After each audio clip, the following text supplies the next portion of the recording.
The story starts with a young boxer named Young. At just 16, he had already become a local celebrity thanks to his amazing boxing skills. One night, after winning a big match, Young was in a rush to get home. His mom and sister were waiting for him, and he couldn't wait to see them.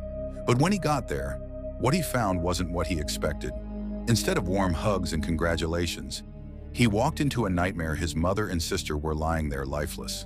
Suddenly, a man attacked him from behind.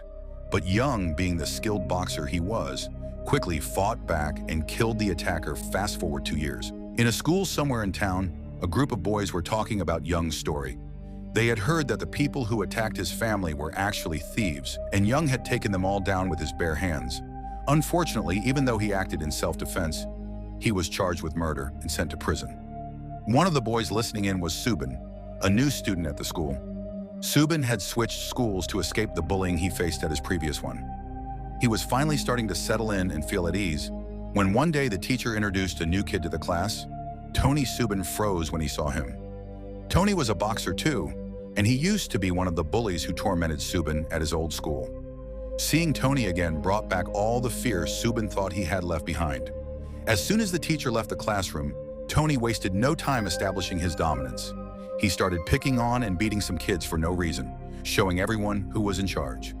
Eventually, he made his way to Subin, intending to do the same. Subin stayed silent, too scared to stand up for himself. That's when one of his friends stepped in to protect him, but Tony didn't care. He pushed the girl aside and even raised his hand to slap her. For the first time in his life, Subin found the courage to stop Tony. But instead of backing down, Tony got even angrier. He planned to beat Subin. Fearing for his safety, Subin grabbed a pen to defend himself. Tony just taunted him, repeating, "Go ahead, use the pen. Hit me, you weakling." Seeing no way out and caught in Tony's grip, Subin panicked. Without thinking, he stabbed the pen into Tony's eye. What's next? Subin was charged with attempted murder. But when it came time to testify in court, he couldn't bring himself to speak up against Tony. As a result, he was sentenced to 2 years in prison. On the bus ride to jail, Subin found himself seated next to none other than Young, the infamous boxer. Once they arrived at the prison, the inmates were split into different cells. Subin was placed with a thief named Min, and the two quickly became friends. It wasn't long before a fellow inmate told them about the dangerous situation within the prison walls. There were 3 powerful prisoners who ruled the place: Jun, Akio, and Han. Jun was the most reasonable of the 3, often stepping in to stop Akio and Han from bullying the other prisoners.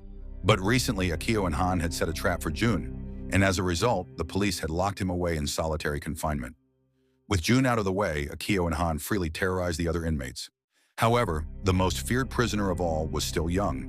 Even though everyone was afraid of him, Young had his own code. He never fought without a good reason. The next day, Subin and Min stood silently watching a football match between Akio and Han. Suddenly, 2 players got hurt, and Han called Subin and Min over to his team, inviting them to play together. Both boys silently agreed, but Subin was nervous. He didn't know much about playing football. As a result, Han's team started losing, and Subin was unwilling to take any responsibility for the defeat. In frustration, Subin kicked the ball with his eyes closed, but by mistake, it went right between Akio's legs.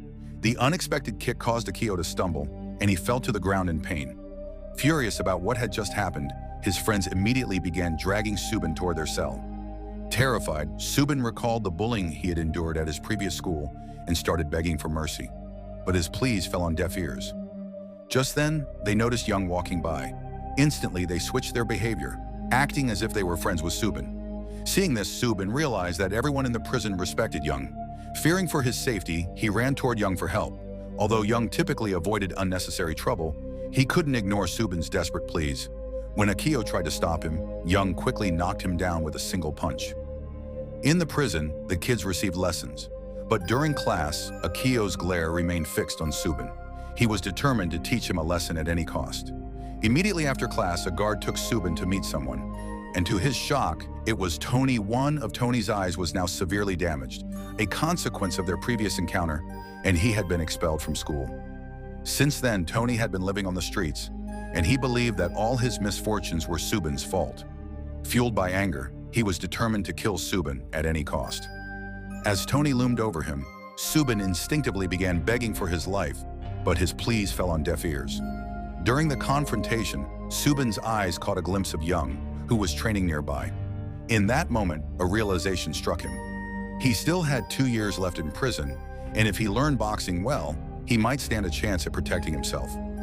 Without hesitation, Subin approached Young and asked him to be his trainer. At first, Young refused, suspecting that Subin might try to exploit his abilities. However, when Subin expressed his desire to change and recounted his experiences, Young began to believe that Subin was serious about staying on the right path. Still, Young insisted that Subin would need to prove himself first. He set a grueling test. Subin had to complete 100 laps around the training ground within 40 minutes. This training was crucial for Subin's survival, so he started running, fueled by the haunting memories of his past mistreatment. As he pushed himself to the limit, Subin refused to stop even when exhaustion threatened to overwhelm him. With each passing lap, the images of his torment played in mind, driving him forward. He was ready to die, but not to stop. By the final rounds, he was utterly spent, but Young saw the determination in Subin's eyes and called for him to stop. However, Subin, resolute in his mission, was determined to pass the test at any cost. By the time Subin was nearing his breaking point, he was so exhausted that he almost fainted just then. Young caught him before he hit the ground. Looking at Subin's condition, Young realized just how important it was for him to learn boxing. It was essential for his survival, so he quickly asked the jailer to move Subin into his room. Fortunately, the jailer was a fan of Young and recognized that he was a good person, so he agreed without hesitation. From the very next day, Young began training Subin.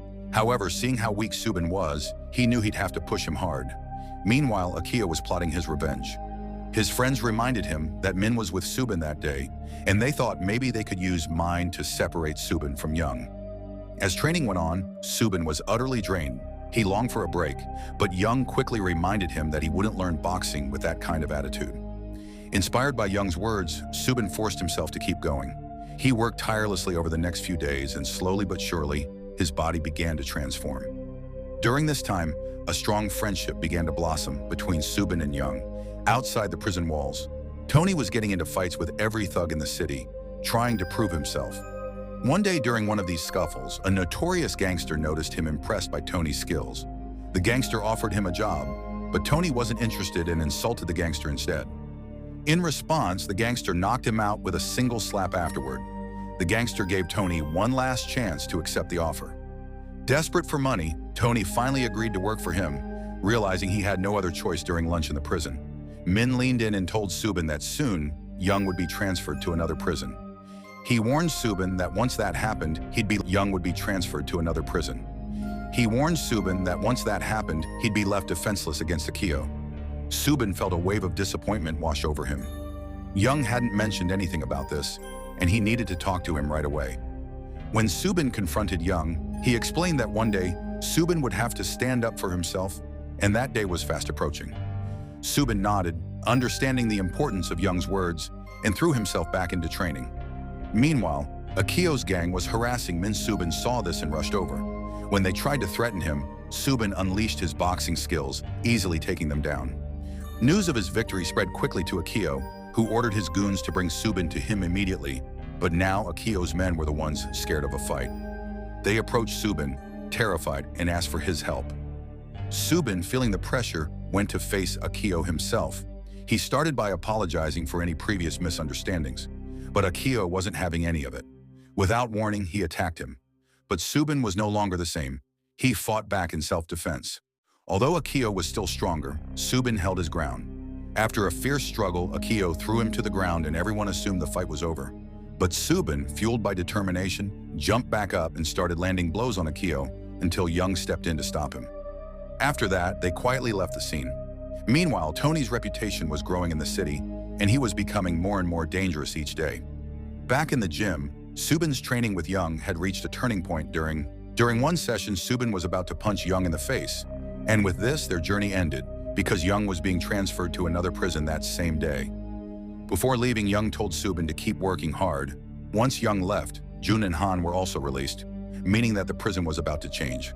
However, Han challenged Subin to a fight, promising that if Subin won, he would never bully anyone in the prison again. They agreed to meet in 5 days. In the meantime, Tony returned to see Subin, intrigued by the buzz surrounding his training. Instead of being intimidated, he was excited about the upcoming showdown. When the day of the fight arrived, Han and Subin pushed each other to their limits, Han, unable to keep up with Subin's hard work, ultimately accepted his defeat and honored his promise. From that day on, no one was bullied in the prison, and gradually all the factions became friends. 2 years passed, and when Subin finally walked out of prison, he was ready to face the world. In a rematch against Tony, both fighters were so agile that they couldn't land a hit on each other at first. But soon Tony returned to his aggressive ways, trying to overpower Subin. Just as Tony landed a punch, Subin remembered Young's training and stood tall. He used a special technique Young had taught him, landing a decisive punch that knocked Tony down for good. Afterwards, Subin walked away quietly, knowing that his friendship with Young remained strong even from a distance. And here our story ends. And guys, most importantly, if you like this video and want to see more videos, then please subscribe to us. Thanks for watching.